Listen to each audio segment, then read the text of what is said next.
Hello student, आज के इस वीडियो लेक्चर में हम एक न्यू पॉइंट के बारे में डिस्कस कर रहे हैं जो कि डिग्री ऑफ अनसैचुरेशन, जिसको शॉर्ट फॉर्म में DU या डबल बॉन्ड इक्विवेलेंट DBE। तो अब इस पॉइंट में डिस्कस करेंगे डिग्री ऑफ अनसैचुरेशन DU या डबल बॉन्ड इक्विवेलेंट BDE। तो सबसे पहले हम बात करें कि डिग्री ऑफ अनसैचुरेशन क्या होता है।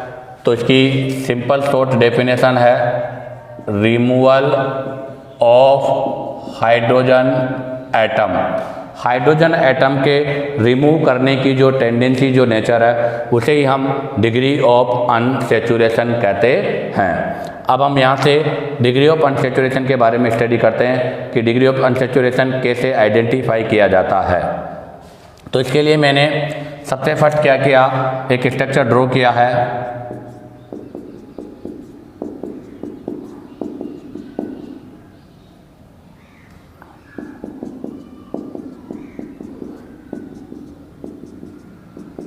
ये हमने एक एल्केन लिया है। तो ध्यान दें, ये किसका स्ट्रक्चर है, एल्केन। और एल्केन को हम क्या बोलते हैं, सैचुरेटेड हाइड्रोकार्बन। तो ध्यान दें, ये एल्केन है और इसको हम सैचुरेटेड हाइड्रोकार्बन बोलेंगे। और इसका जनरल फॉर्मूला CnH2n+2 होता है। तो ध्यान दें, एल्केन, सैचुरेटेड हाइड्रोकार्बन, और इसका जो जनरल फॉर्मूला होगा वो होगा CnH2n। इस वजह से इसका DU है 0, क्योंकि यहाँ पर हर आपका जो कार्बन है वो 4 वैलेंसी के साथ, अर्थात 4 साइड अटैचिंग ग्रुप है। अब हम यहाँ से क्या करते हैं, 1 मोल H2 अर्थात 2 हाइड्रोजन को रिमूव कर देते हैं। तो मैंने यहाँ पर 2 हाइड्रोजन जो रिमूव किए हैं वो ये वाले 2 हाइड्रोजन रिमूव कर दिए।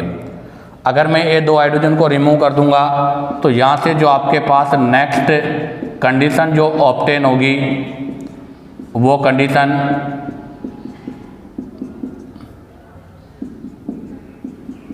ये होगी। और ये जो आपके पास ऑब्टेन हो रहा है इसको हम क्या बोलेंगे, एल्कीन, जो कि क्या है, अनसैचुरेटेड हाइड्रोकार्बन। तो ये आपके अनसैचुरेटेड हाइड्रोकार्बन का पार्ट है। अब आप देखिएगा इसका फॉर्मूला, तो इसका जनरल फॉर्मूला होता है CnH2n। क्या होता है इसका जनरल फॉर्मूला, CnH2n।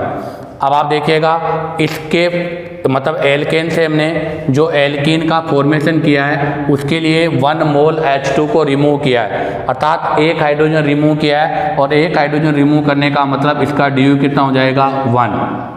तो इसका मतलब क्या हुआ, DU जो होता है वो number of hydrogen divide by 2 या मोल ऑफ H2 के इक्विवेलेंट होता है।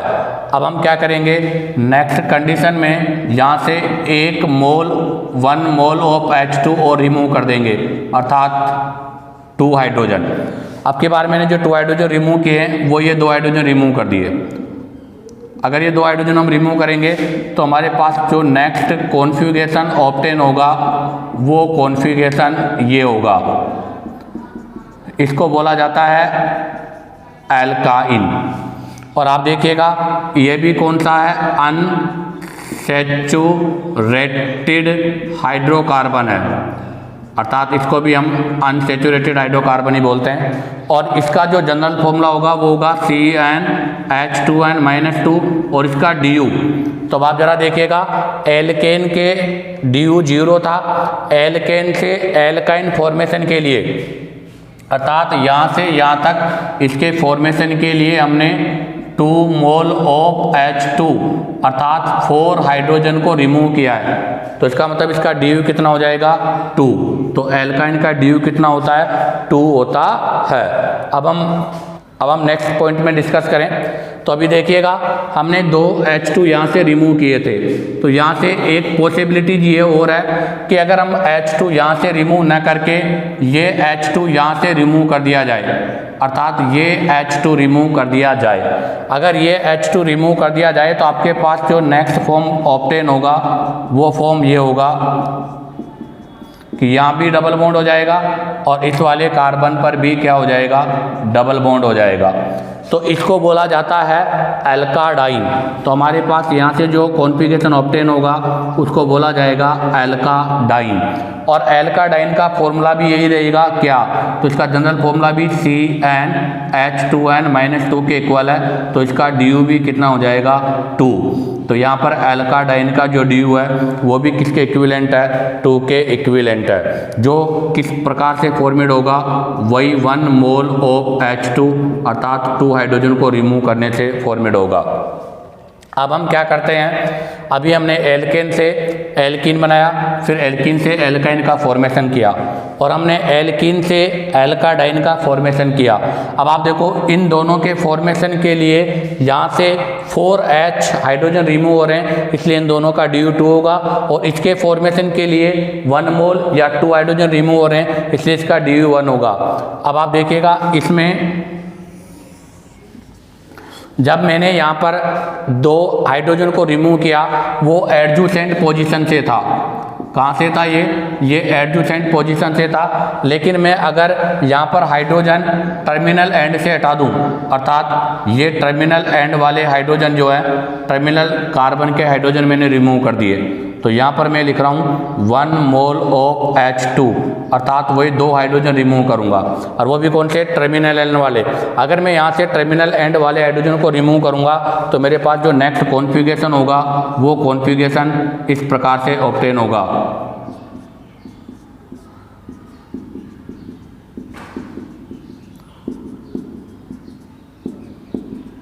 ये कॉन्फ़िगरेशन ऑब्टेन होगा।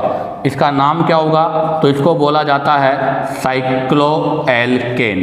क्या बोला जाता है इसे, साइक्लोएल्केन। अगर इसके जनरल फॉर्मूले की मैं बात करूं तो इसका जनरल फॉर्मूला सेम होगा CnH2n। जिसका जनरल फॉर्मूला एल्कीन का है वही जनरल फॉर्मूला साइक्लोएल्केन का होगा। अब आप देखिएगा एल्केन से इसके फॉर्मेशन के लिए 2 हाइड्रोजन को हमने रिमूव किया है, तो इसका DU भी कितना होगा, 1।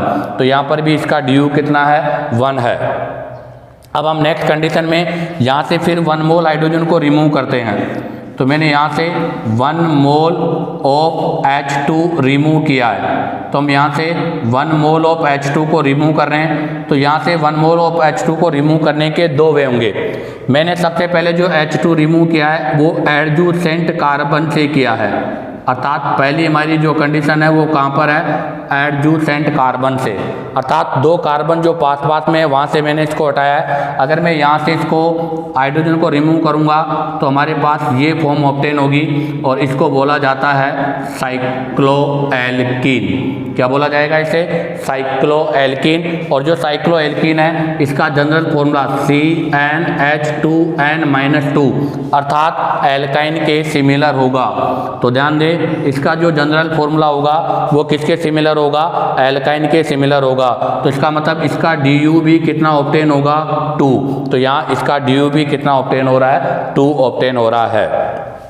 नेक्स्ट कंडीशन पर वही 1 मोल ऑफ H2 यहाँ से मैं रिमूव कर रहा हूँ, अर्थात 2 हाइड्रोजन। बट अब की बार मैंने जो 2 हाइड्रोजन रिमूव किए हैं वो एडजुसेंट से नहीं 1 और 3 पोजीशन से किए हैं, अर्थात ये 2 हाइड्रोजन मैं रिमूव कर रहा हूँ, ये 2 हाइड्रोजन जो इसके जस्ट अपोजिट कंडीशन पर है।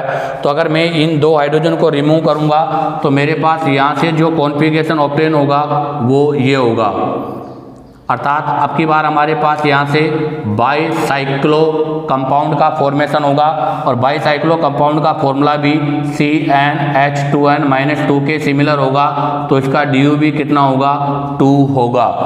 तो ध्यान दें अभी हमने ये DU के बारे में डिस्कस किया है। तो क्या होता है DU, तो आपने यहाँ पर एल्केन लिया जो कि सेचुरेटेड हाइड्रोकार्बन था जिसका फॉर्मूला CnH2n+2 है, तो इसका DU 0 है। अब हम DU क्या बोलते हैं, रिमूवल ऑफ हाइड्रोजन एटम। आपके जो हाइड्रोजन एटम को रिमूव करने की टेंडेंसी वही DU है। तो हमने यहाँ पर 2 हाइड्रोजन को रिमूव किया है, तो इसका मतलब इसका DU कितना हो जाएगा, 1। और एल्कीन से एल्काइन के फॉर्मेशन में हमने एक मोल ऑफ हाइड्रोजन को रिमूव किया, तो इसका DU 1 है, तो इसका DU कितना हो जाएगा, 2। या हम ऐसे भी कह सकते हैं कि एल्कीन से एल्काइन के फॉर्मेशन में हम टोटल 4 हाइड्रोजन को रिमूव करते हैं, इस वजह से एल्काइन का DU कितना होता है, 2। अगर हम एल्कीन में से जो हाइड्रोजन रिमूव कर रहे हैं वो ये हाइड्रोजन रिमूव न करके ये वाले हाइड्रोजन रिमूव करें तो यहाँ से एल्काडाइन का फॉर्मेशन होगा। अब आप देखिएगा एल्कीन से एल्काडाइन के फॉर्मेशन में भी टोटल हाइड्रोजन कितने हुए हैं, मतलब रिमूव 4 हाइड्रोजन को रिमूव किया है, इसलिए इसका ड्यू भी कितना होगा 2 होगा। अब हम बात करते हैं नेक्स्ट कंडीशन। अभी हमने हाइड्रोजन को एडजेसेंट से रिमूव किया था, अगर मैं टर्मिनल एंड से कर दूं, हमने जो हाइड्रोजन रिमूव किए हैं वो कहाँ से किए हैं, टर्मिनल एंड से। अगर हम टर्मिनल एंड से हाइड्रोजन को रिमूव करेंगे तो ये साइक्लिक रिंग का फॉर्मेशन हो जाएगा, अर्थात साइक्लो एल्केन। अब आप देखो एल्केन से साइक्लो एल्केन बनाने के लिए केवल 1 मोल या 2 हाइड्रोजन को रिमूव किया है, इसलिए इसका ड्यू 1 होगा जो सिमिलर टू एल्कीन है। अब हमने यहाँ से फिर एक हाइड्रोजन को रिमूव किया है, अगर एडजेसेंट से करेंगे तो साइक्लो एल्कीन बनेगी और अल्टरनेट मतलब 1,3 पोजीशन से करेंगे तो बाई साइक्लो बनेगा। अब आप देखो एल्केन से इनके अंदर फॉर्मेशन में टोटल 4 हाइड्रोजन रिमूव हैं, इसलिए इन दोनों का ड्यू भी कितना होगा 2। अब आप यहाँ से इसका शॉर्ट स्क्रीन लीजिएगा। अब हम ड्यू के बारे में, ड्यू का फॉर्मूला और ड्यू को कैलकुलेट करने के बारे में एक्सप्लेन करेंगे। तो देखिएगा अब हम ड्यू की कैलकुलेशन के बारे में स्टडी करेंगे। तो ड्यू को आइडेंटिफाई करने के लिए हम क्या लिखेंगे, सम ऑफ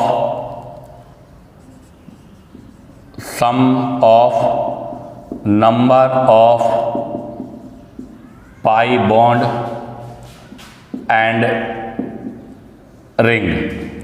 क्योंकि देखिएगा जब हमने यहाँ पे ड्यू निकाला था तो जैसे ही एक पाई बॉन्ड आ रहा था ड्यू 1 था, एल्काइन में पाई बॉन्ड 2 थे तो उसका ड्यू 2 हो गया। ऐसे जब हमने एल्केन से साइक्लो एल्केन बनाया एक रिंग फॉर्मेशन हो गया तो ड्यू 1 हो गया। और जब हमने साइक्लो एल्केन से साइक्लो एल्किन का फॉर्मेशन किया तो रिंग के साथ बॉन्ड हो गया तो ड्यू 2 हो गया। इसका मतलब ड्यू क्या है, ड्यू होता है sum of number of pi bond and ring, अर्थात आपके पास जो भी कंपाउंड गिवन है उसके अंदर पाई बॉन्ड और रिंग का जो सम होगा वही क्या कहलाएगा, ड्यू कहलाएगा। इसके अलावा अगर हम बात करें ड्यू का, अर्थात डाई डबल बॉन्ड इक्विवेलेंट का, तो इसका एक फॉर्मूला भी होता है। वो फॉर्मूला क्या है, 2 into number of carbon -2 minus hydrogen minus halogen plus nitrogen divide by 2। तो ध्यान दें डबल बॉन्ड इक्विवेलेंट को आइडेंटिफाई करने के लिए हम इस फॉर्मूले को भी अप्लाई कर सकते हैं। तो हमें ध्यान दें अगर आपको स्ट्रक्चर गिवन हो, अगर हमें जो भी कंपाउंड है उसका स्ट्रक्चर गिवन है तो हम इस फॉर्मूले को अप्लाई करेंगे ड्यू के लिए। और अगर आपको फॉर्मूला गिवन है, मोलिकुलर फॉर्मूला गिवन है तो हम इस फॉर्मूले को अप्लाई कर सकते हैं। अभी हम आगे जस्ट इसके बारे में एक्सप्लेन करेंगे कि ये फॉर्मूला बना कैसे है या इसके बारे में हम किस प्रकार से स्टडी करते हैं। इसके अलावा अगर कहीं कॉम्प्लिकेटेड स्ट्रक्चर हो तो वहाँ पर हम ड्यू ज्ञात करने के लिए एक और कंडीशन यूज करते हैं, क्या है, deficiency of hydrogen atom as compare to saturated open chain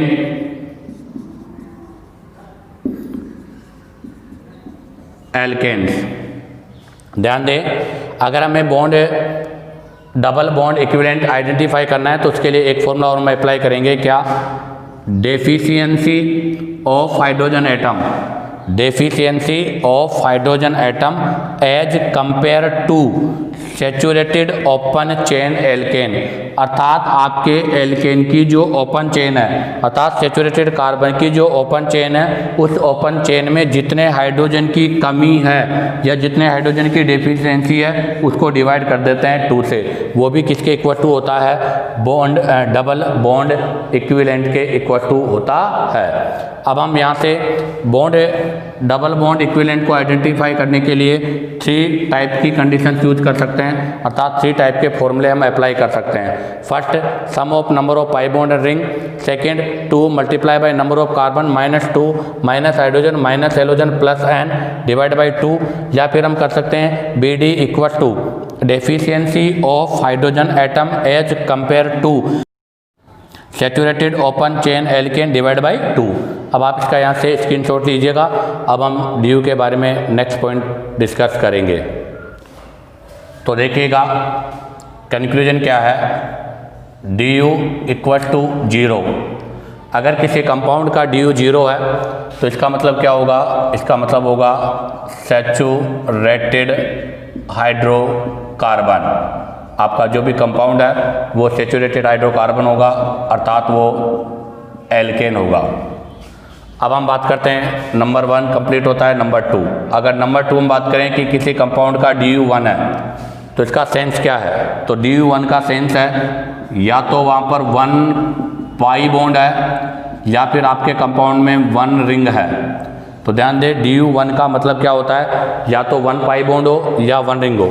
अगर 1 पाई बॉन्ड है तो इसका मतलब आपका कंपाउंड क्या होगा, एल्कीन, अर्थात अनसैचुरेटेड हाइड्रोकार्बन।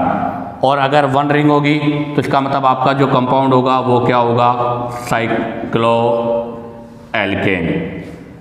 अब हम बात करते हैं नंबर 3। या अगर किसी के पास DU आपका 2 है, मतलब कोई कंपाउंड गिवन है और उसमें अगर DU 2 है तो DU 2 का सेंस क्या है, तो DU 2 का सेंस है कि वहाँ पर 2 पाई बॉन्ड हो सकते हैं या वहाँ पर 2 रिंग का फॉर्मेशन हो सकता है या फिर वहाँ पर 1 रिंग प्लस 1 पाई बॉन्ड हो सकता है। तो ध्यान दें, जिस कंपाउंड का DU 2 होता है वहाँ पर 2 पाई बॉन्ड, 2 रिंग या 1 रिंग प्लस 1 पाई बॉन्ड हो सकता है। अब ध्यान दें, अगर वहाँ पर 2 पाई बॉन्ड है तो 2 पाई बॉन्ड के अंदर 2 कंडीशन है, या तो आपका गिवन कंपाउंड क्या होगा, एल्काइन, अर्थात अनसैचुरेटेड हाइड्रोकार्बन होगा, या फिर आपका जो कंपाउंड है वो क्या होगा, एल्काडाइन होगा, क्योंकि एल्काडाइन में भी 2 पाई बॉन्ड होते हैं। अब बात आती है 2 रिंग। अगर आपके पास कंपाउंड में 2 रिंग है तो वहाँ से 2 रिंग की भी 2 पॉसिबिलिटीज है। क्या 2 पॉसिबिलिटीज है, या तो आपका कंपाउंड क्या होगा, बायसाइक्लो, या फिर आपका कंपाउंड क्या होगा, स्पाइरो। हमने कहा था बायसाइक्लो का मतलब 2 रिंग 2 कार्बन पर कनेक्ट हो और स्पाइरो का मतलब 2 रिंग एक ही कार्बन पर अटैच हो। नेक्स्ट कंडीशन है कि अगर मान लीजिएगा उसके अंदर 1 पाई और 1 रिंग है, तो अगर 1 रिंग और 1 पाई बॉन्ड है तो ऐसी कंडीशन पर आपका जो कंपाउंड होगा वो होगा साइक्लो एल्कीन। तो ध्यान दें, अगर किसी का DU 0 है तो एल्केन, DU 1 है तो एल्कीन या साइक्लो एल्केन, अगर DU 2 है तो एल्काइन, एल्काडाइन, बाईसाइक्लो, स्पाइरो और साइक्लो एल्केन होगा। अब आप इसका यहाँ से स्क्रीनशॉट लीजिएगा। अब हम नेक्स्ट इसके एग्जाम्पल्स के बारे में डिस्कस करेंगे। तो देखिएगा एग्जाम्पल्स, सबसे सिंपल और कॉमन एग्जाम्पल लिया है मैंने बेंजीन, और हमें पता है बेंजीन का फॉर्मूला होता है C6H6। अगर हम अकॉर्डिंग टू स्ट्रक्चर इसका DU आइडेंटिफाई करें तो आप देखिएगा यहाँ पर एक रिंग है और यहाँ पर डबल बॉन्ड भी है। तो पहले तो हम डबल बॉन्ड काउंट करेंगे, कितने हैं, 1 2 3। तो 3 डबल बॉन्ड है तो डबल बॉन्ड का DU 1 होता है, तो 3 मल्टीप्लाई बाई 1 इक्वल टू 3, तो ये हो गया। और यहाँ पर रिंग कितनी है, 1, और 1 रिंग का DU भी 1 होता है, तो 1 मल्टीप्लाई बाई 1 बराबर कितना हो गया, 1।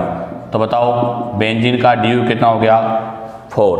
अगर हम फॉर्मूले के अकॉर्डिंग आइडेंटिफाई करें तो फॉर्मूले के अकॉर्डिंग देखिएगा, 2 multiply by 6 number of carbon plus का 2 minus hydrogen divide by 2 equal to कितना हो जाएगा, 4।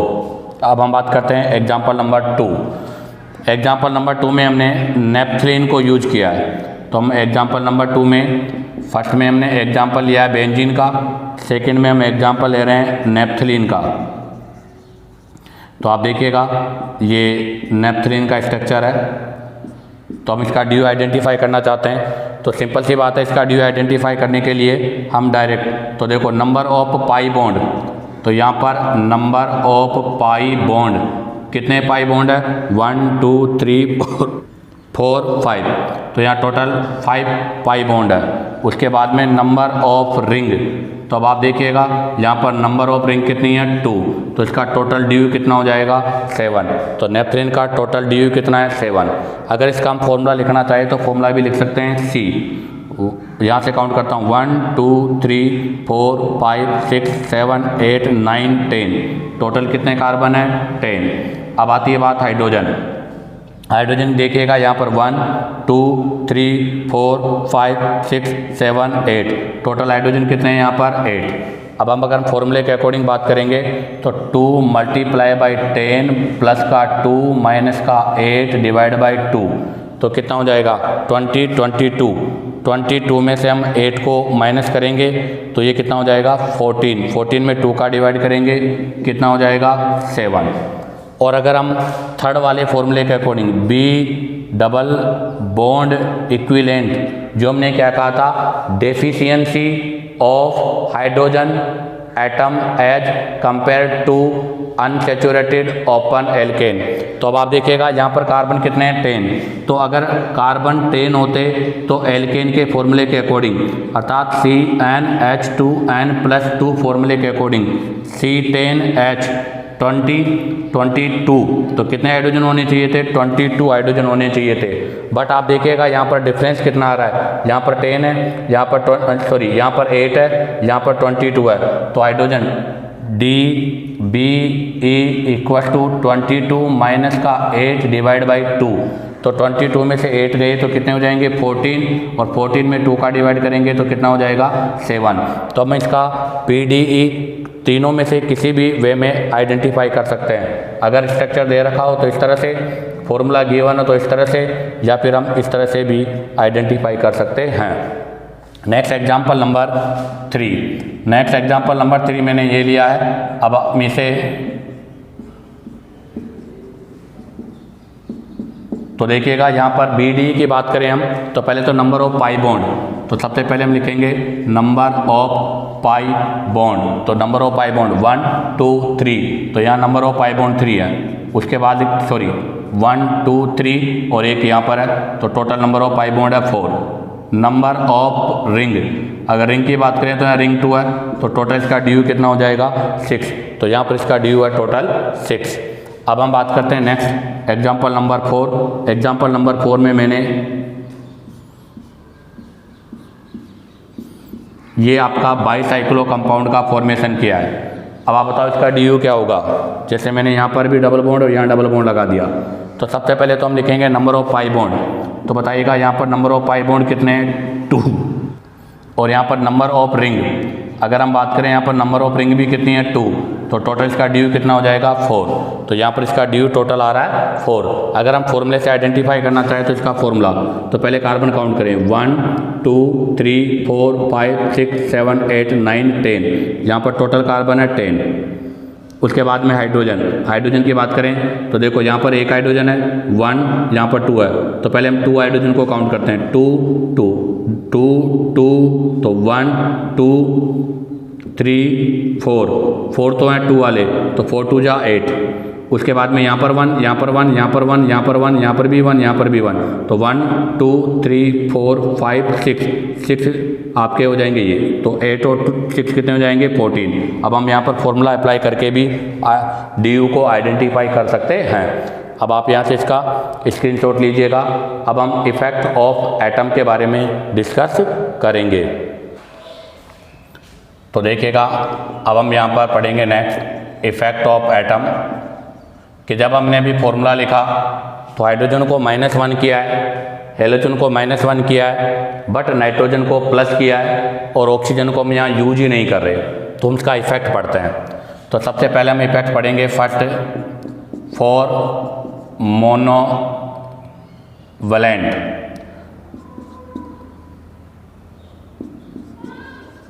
फॉर मोनोवैलेंट अर्थात हाइड्रोजन और हेलोजन आपके वो एटम जो मोनोवैलेंट है। तो जैसे मैंने एग्जांपल लिया RCCH और H, ये आपके पास कोई हाइड्रोकार्बन है या कोई भी आपका एक एल्केन है, इस एल्केन के ऊपर हम यहाँ पर क्या करेंगे, एक हाइड्रोजन को रिप्लेस करके यहाँ पर हम हेलोजन को ऐड कर देंगे, क्योंकि हेलोजन मोनोवैलेंट है। तो सिंपल ये किस फॉर्म में आ जाएगा, RCH HCH, यहाँ पर H और यहाँ पर क्या हो जाएगा X। तो आप देखिएगा यहाँ पर एक हाइड्रोजन की, इन दोनों के अंदर एक हाइड्रोजन की कमी है, इस वजह से हम हेलोजन के रेस्पेक्ट में क्या करेंगे, -1 कर देंगे। तो यहाँ पर क्या हो रहा है, तो हम यहाँ लिखेंगे लॉस ऑफ 1 हाइड्रोजन एटम, यहाँ पर 1 हाइड्रोजन एटम का लॉस हो रहा है। अब हम सेकेंड ले रहे हैं 4 बाईवैलेंट या डाईवैलेंट, जिसमें ऑक्सीजन और सल्फर है। जैसे मैंने एग्जांपल लिया RCH H H और H, यहाँ से मैं क्या करूँगा, एक हाइड्रोजन को रिमूव करके OH को ऐड करूँगा। तो आप ज़रा देखिएगा RCH H यहाँ पर OH और H। अब आप देखिएगा इसमें से आपने एक हाइड्रोजन का सब्ट्रैक्ट अर्थात एक हाइड्रोजन का लॉस किया है, तो एक हाइड्रोजन आपने ऐड भी कर दिया।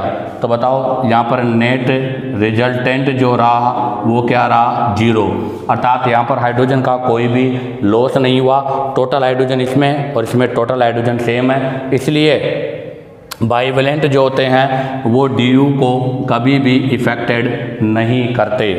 अब हम बात करेंगे नंबर 3 ट्राईवैलेंट के लिए। तो हम नेक्स्ट पॉइंट पढ़ेंगे ट्राईवैलेंट, जिसमें आपका सबसे कॉमन एग्जांपल है नाइट्रोजन। तो अब आप देखिएगा वही हाइड्रोकार्बन ले रहा हूँ मैं, ये आपका एल्केन हाइड्रोकार्बन है। अब इसको हम ट्राईवैलेंट में कन्वर्ट करेंगे, तो एक हाइड्रोजन को रिमूव करके मैं यहाँ पर NH2 ऐड करूँगा। तो अब आप देखो जब यहाँ पर एक हाइड्रोजन को रिमूव करके आप H ऐड करोगे तो आपके पास नेक्स्ट फॉर्मूला ये होगा। अब आप देखिएगा इसके अंदर लॉस ऑफ हाइड्रोजन 1 है। अगर हम यहाँ बात करें loss of hydrogen equal to 1 है, but add of hydrogen equal to 2 है, अर्थात हमने एक हाइड्रोजन को रिमूव करके 2 हाइड्रोजन ऐड कर दिया। तो नेट रिजल्टेंट क्या रहा, तो यहाँ पर नेट रहा 1 हाइड्रोजन ऐड, यहाँ पर एक हाइड्रोजन ऐड हो रहा है। इसलिए हम फॉर्मूले में नाइट्रोजन के अंदर +1 करते हैं और हेलोजन के केस में -1 करते हैं और हाइड्रोजन के केस में भी -1 करते हैं, जबकि ऑक्सीजन और सल्फर को हम DU में कहीं भी काउंट नहीं करते। तो ध्यान दें, अभी हमने DU का फॉर्मूला लिखा था 2 × C + 2 minus hydrogen minus halogen. तो देखिएगा hydrogen loss of 1 hydrogen, halogen के केस में भी एक हाइड्रोजन का लॉस हो रहा है, फिर हमने लिखा था +N। अब आप देखिएगा नाइट्रोजन के केस में रिजल्टेंट एक हाइड्रोजन ऐड हो रहा है, इसलिए हम क्या लिखेंगे यहाँ पर प्लस नाइट्रोजन। और अब आप देखो ऑक्सीजन और सल्फर के केस में कोई भी हाइड्रोजन ऑक्सीजन का कोई इफेक्ट नहीं है, इसलिए हम इस फॉर्मूले में ऑक्सीजन और नाइट्रोजन को कंसिडर नहीं करते। इसी के साथ ये इफेक्ट ऑफ एटम्स भी कंप्लीट होता है। आप इसका यहाँ से स्क्रीनशॉट ले लीजिएगा। अब हम इसके एग्जाम्पल्स के बारे में स्टडी करेंगे। तो देखिएगा first example C3H4, draw all possible isomers. आपको C3H4 के सभी आइसोमर्स ड्रॉ करने हैं। तो ऐसे क्वेश्चनों को सोल्व करने के लिए सबसे फर्स्ट हम इनका DU आइडेंटिफाई करेंगे। तो यहाँ इसका DU 2 × 3 + 2 - 4 / 2, ये हो जाएगा 3 × 2 = 6, 6 और 2 8, 8 में से 4 गया तो 4, 4 / 2, तो इसका DU कितना आ रहा है 2। अब आप ये डिसाइड करो कि जब DU = 2 होता है तब क्या क्या पॉसिबिलिटीज़ है। तो DU 2 के कंडीशन पर 2 पाई बॉन्ड, 2 रिंग फॉर्मेशन और 1 पाई बॉन्ड + 1 रिंग फॉर्मेशन। अब आपको पता है कि 2 पाई बॉन्ड के अंदर भी 2 कंडीशन है, ट्रिपल बॉन्ड या 2 टाइम डबल बॉन्ड, और 2 रिंग में भी 2 कंडीशन है, या तो बाइसाइक्लो या फिर स्पाइरो। इसका मतलब इस फॉर्मूले से हम इतने टाइप के आइसोमर्स का फॉर्मेशन कर सकते हैं। अब आप देखिएगा यहाँ पर कौन कौन से आइसोमर्स का फॉर्मेशन होगा। तो सबसे फर्स्ट हम बनाएंगे एल्काइन वाले। तो आप देखिएगा 3 कार्बन के अंदर एल्काइन 1 2 3, यहाँ पर एल्काइन का केवल 1 आइसोमर पॉसिबल होगा, क्योंकि अगर हम डबल बॉन्ड की पोजीशन को चेंज कर देंगे तो कोई इफेक्ट नहीं होगा और इसका कोई भी चेन फॉर्म नहीं होता। अब हम बनाएंगे 2 डबल बॉन्ड का। अब आप देखिएगा 2 डबल बॉन्ड के अंदर भी यहाँ पर केवल 1 आइसोमर्स का ही फॉर्मेशन होगा। फिर हम बात करेंगे बाईसाइक्लो और स्पायरो। हमें पता है बाईसाइक्लो और स्पायरो यहाँ पर पॉसिबल नहीं है, क्योंकि बाईसाइक्लो और स्पायरो, तो स्पायरो के लिए और बाईसाइक्लो के लिए मिनिमम नंबर ऑफ कार्बन की कंडीशन होती है, तो यहाँ पर आपके 2 रिंग फॉर्मेशन पॉसिबल नहीं होगा। अब हम नेक्स्ट पॉइंट बात करेंगे 1 पाई बॉन्ड और 1 रिंग।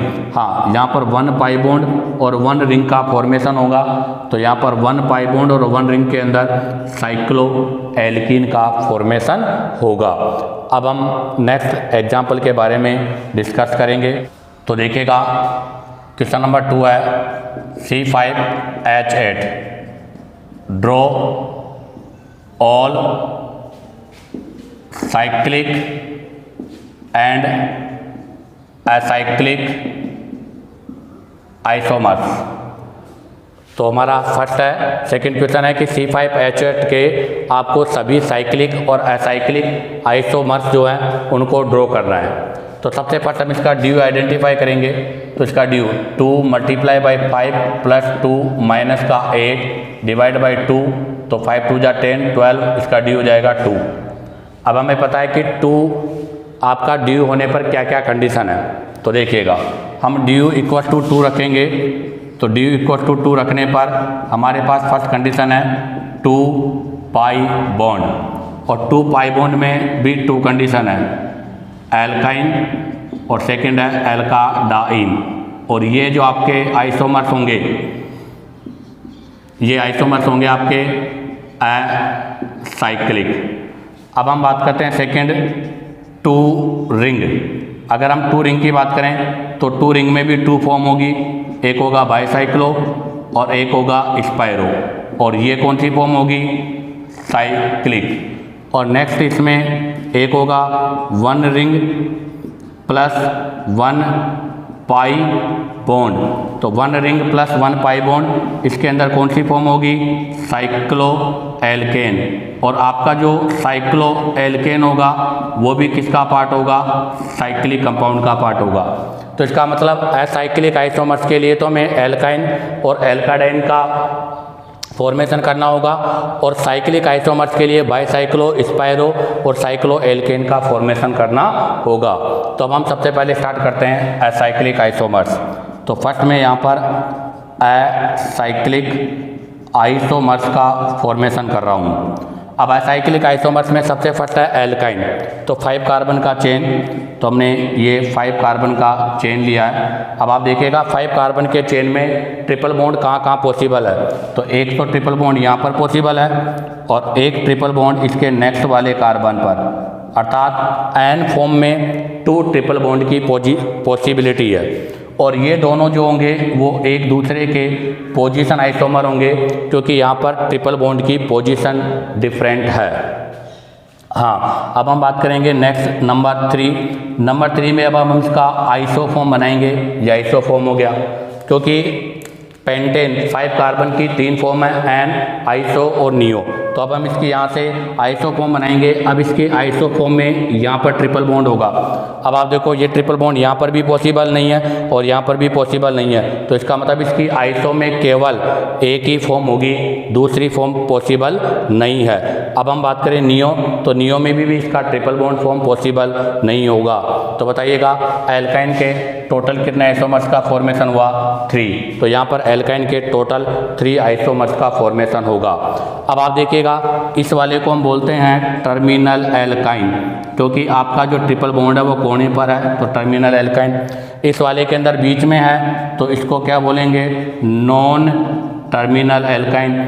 और यहाँ पर भी कोने पर है, इसलिए इसको हम क्या बोलेंगे, टर्मिनल एल्काइन।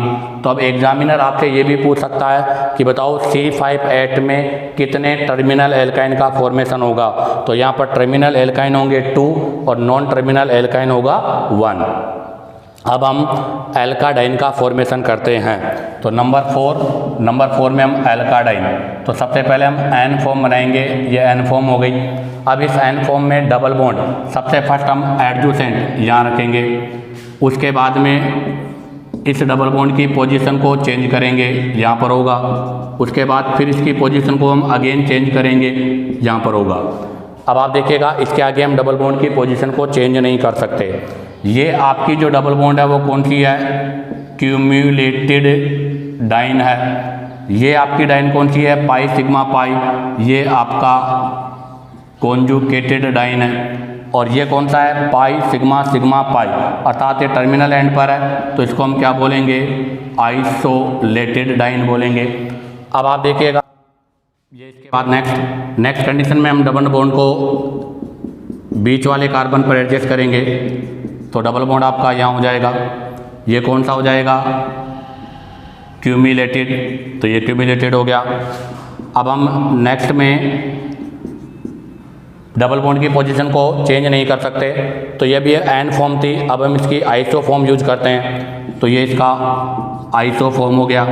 अब हम आइसो फॉर्म्स में डबल बॉन्ड यूज करेंगे, तो एक बार डबल बॉन्ड यहाँ पर होगा, एक बार डबल बॉन्ड यहाँ पर होगा, फिर हम इसके डबल बॉन्ड को यहाँ से चेंज करेंगे, तो आइसो फॉर्म में इसका डबल बॉन्ड एक बार यहाँ हो जाएगा और एक बार यहाँ हो जाएगा। अब हम डबल बॉन्ड की पोजीशन को चेंज करके यहाँ नहीं रख सकते, तो इसका मतलब इसकी आइसो फॉर्म में 2 आइसोमर्स का फॉर्मेशन होगा। नियो फॉर्म में हम डबल बॉन्ड को कहीं भी एडजस्ट नहीं कर सकते, तो देखो ये कौन सी हो गई, तो ये तो हो गई आपकी क्यूमुलेटेड, और ये वाली कौन सी हो गई, कॉन्जुगेटेड। और अगर हम यहाँ पर नियो फॉर्म बनाएं तो देखिएगा ये इसका नियो फॉर्म है, और नियो फॉर्म में हम कहीं भी 2 डबल बॉन्ड को अप्लाई नहीं कर सकते। तो इसका मतलब क्या हुआ कि एल्काडाइन के कितने आइसोमर्स का फॉर्मेशन होगा, 1 2 3 4 5 6, तो टोटल एल्काडाइन के कितने आइसोमर्स हो गए, 6। तो टोटल मैंने पूछा था एसाइक्लिक आइसोमर्स, तो बताइएगा यहाँ पर टोटल एसाइक्लिक आइसोमर्स कितने हो जाएंगे, 6 + 3 = 9। अब आप इसका यहाँ से शॉर्ट स्क्रीन लीजिएगा। अब हम इससे रिलेटेड कुछ क्वेश्चंस के बारे में डिस्कशन करेंगे। तो देखिएगा इसमें एग्जामिनर आपसे क्वेश्चन कर सकता है। तो सबसे फर्स्ट क्वेश्चन है टोटल साइक्लिक आइसोमर्स = 9। आपसे ये भी क्वेश्चन हो सकता है कि इसमें टोटल एल्काडाइंस कितने हैं, तो एल्काडाइन तो 6 है, और एल्काइन कितने हैं, एल्काइन 3 है। आपसे यहाँ से क्वेश्चन ये भी हो सकता है कि बताइएगा इसमें टर्मिनल एल्काइंस कितने हैं, तो हाउ मेनी टर्मिनल एल्काइंस, तो यहाँ पर आपके टर्मिनल एल्काइंस कितने हैं, 2। आपसे ये भी क्वेश्चन हो सकता है how many non terminal alkyne, तो यहाँ पर नॉन टर्मिनल एल्काइन कितना है, 1। आपसे यहाँ पर ये भी क्वेश्चन हो सकता है हाउ मेनी कॉन्जुगेटेड डाइन्स, तो बताइएगा यहाँ पर कितनी कॉन्जुगेटेड डाइन्स है, तो 1 2, तो यहाँ पर आपकी जो कॉन्जुगेटेड डाइन्स है वो कितनी है, 2। आपसे ये भी क्वेश्चन हो सकता है हाउ मेनी क्यूमुलेटेड डाइन्स, तो बताओ यहाँ पर कितने क्यूमुलेटेड डाइन्स है, तो 1 2 3, तो यहाँ पर टोटल क्यूमुलेटेड डाइन्स कितनी है, 3। और आपसे ये भी क्वेश्चन हो सकता है हाउ मेनी आइसोलेटेड डाइन्स, तो बताओ यहाँ पर आइसोलेटेड डाइन्स कितनी है, तो यहाँ पर आइसोलेटेड डाइन्स कितना है, 1। तो इस क्वेश्चन से रिलेटेड यहाँ पर बहुत टाइप के क्वेश्चन हो सकते हैं, जैसे total cyclic isomers, alkadiyne, alkyne, terminal alkyne, non terminal alkyne, conjugated dienes, cumulated dienes और आइसोलेटेड डाइन्स। अब आप यहाँ से इसका स्क्रीनशॉट लीजिएगा। अब हम एसाइक्लिक के बारे में स्टडी कर चुके हैं, अब साइक्लिक आइसोमर्स का स्टडी करेंगे। अब हम यहाँ से साइक्लिक आइसोमर्स के बारे में डिस्कस करेंगे, और साइक्लिक आइसोमर्स में सबसे फर्स्ट हम करेंगे साइक्लोएल्कीन। अब आप देखिएगा साइक्लोएल्कीन में मैक्सिमम कार्बन कितने हैं, 5। तो सबसे फर्स्ट हम 5 कार्बन का चेन, ये आपका फर्स्ट आइसोमर हो गया। उसके बाद में सेकेंड आइसोमर, अब हम चेन रखेंगे 4 कार्बन की और 1 को रखेंगे मिथाइल। अब इसमें डबल बॉन्ड, तो ध्यान दें जब भी आप साइक्लोएल्कीन के आइसोमर्स बना रहे हो तो डबल बॉन्ड को हमेशा सबसे पहले आउटसाइड में और सबसे फार, तो हम सबसे पहले डबल बॉन्ड आउटसाइड में यहाँ लगाएंगे। उसके बाद में नेक्स्ट अब हम डबल बॉन्ड को अंदर की ओर रोटेट करेंगे यहाँ पर। उसके बाद नेक्स्ट फोर्थ में हम डबल बॉन्ड को फिर रोटेट करेंगे यहाँ पर। अब हम डबल बॉन्ड को आगे रोटेट नहीं कर सकते, क्योंकि अगर यहाँ डबल बॉन्ड को रखेंगे तो यही पोजीशन वापस हो जाएगी, और डबल बॉन्ड को हम यहाँ रखेंगे तो वापस यही पोजीशन हो जाएगी। तो इसका मतलब साइक्लोपेंटेन की एक फॉर्म हो गई, और साइक्लो जो ब्यूटीन है उसकी आपके पास यहाँ से 3 फॉर्म हो गई। अब हम नेक्स्ट नंबर 5, अब हम एक कार्बन लेस की रिंग बनाएंगे। तो अब हम रिंग बनाएंगे 3 मेंबर रिंग साइक्लोप्रोपेन, और यहाँ लगा देंगे इथाइल। अब हमने कहा था कि हम जहाँ भी डबल बॉन्ड लगाएंगे वो सबसे पहले आउटसाइड में और सबसे फार, तो हम सबसे पहले डबल बॉन्ड सबसे फार पोजीशन यहाँ लगाएंगे। उसके बाद नेक्स्ट जो आइसोमर होगा उसके अंदर हम डबल बॉन्ड यहाँ लगाएंगे। उसके बाद आपका जो नेक्स्ट आइसोमर होगा उसमें जो डबल बॉन्ड होगा उसको अब हम अंदर एंटर करेंगे। उसके बाद आपका जो नेक्स्ट आइसोमर होगा उसके अंदर फिर हम डबल बॉन्ड को अंदर की पोजीशन पे ले आएंगे। अब आप देखिएगा ये इथाइल के रेस्पेक्ट में डिफरेंट पोजीशन है। अब हम यहाँ से नेक्स्ट आइसोमर्स के लिए क्या करेंगे, इस 2 कार्बन की चेन को ब्रेक करेंगे और हम इसको मिथाइल की फॉर्म में लिखेंगे। तो सबसे फर्स्ट हम क्या करेंगे, एक ही कार्बन पे 2 मिथाइल को ऐड करेंगे, और डबल बॉन्ड, तो अब आपको पता है यहाँ डबल बॉन्ड पॉसिबल नहीं है और यहाँ पर भी डबल बॉन्ड पॉसिबल नहीं है। तो ऐसी कंडीशन पर केवल एक ही डबल बॉन्ड की पोजीशन है जिसको हम यहाँ पर इस तरह से रिप्रेजेंट करेंगे। अब उसके बाद नेक्स्ट में हम क्या करेंगे, दोनों आपके जो मिथाइल है उनको रोटेट करेंगे।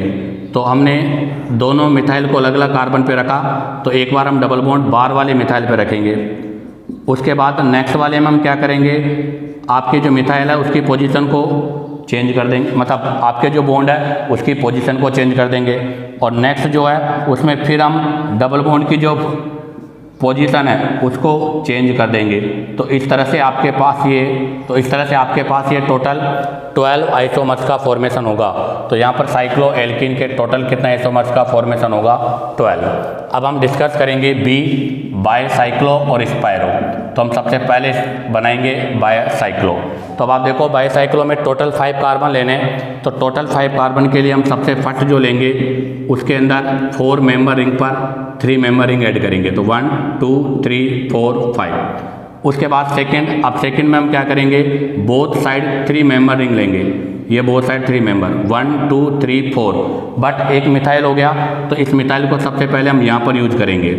उसके बाद नंबर 3 नेक्स्ट में यही स्ट्रक्चर वापस अगेन होगा, बट हम मिथाइल की पोजीशन को चेंज करके यहाँ रख देंगे। नेक्स्ट में भी यही स्ट्रक्चर वापस रिपीट होगा, बट अब की बार हम जो मिथाइल है अर्थात जो एक एक्स्ट्रा कार्बन है उसको यहाँ से चेंज करके इस तरह से बना देंगे। तो आप देखिएगा यहाँ पर 1 2 3 4 टोटल बाइसाइक्लो के कितने आइसोमर्स का फॉर्मेशन हो गया, 4। अब हम बनाएंगे नेक्स्ट स्पायरो। अब आप देखिएगा स्पायरो के लिए यहाँ पर ओनली 1 कंडीशन होगी कि आप 3 मेंबर रिंग की 2 रिंग को कनेक्ट कर दीजिएगा 1 कार्बन पर। तो यहाँ पर स्पायरो केवल कितना होगा, 1। तो हमने पूछा था टोटल साइक्लिक आइसोमर्स, तो 12 + 4 + 1, तो 12 4 + 1 = टोटल कितने साइक्लिक आइसोमर्स हो जाएंगे, 17। अब आप यहाँ से इसका स्क्रीन शॉट ले लीजिएगा। इसी के साथ ये आपका डी वाला पोर्शन के एग्जाम्पल्स कंप्लीट हो गए। नेक्स्ट वीडियो में हम इसके कुछ टिपिकल कॉम्प्लिकेटेड एग्जाम्पल्स के बारे में डिस्कशन करेंगे।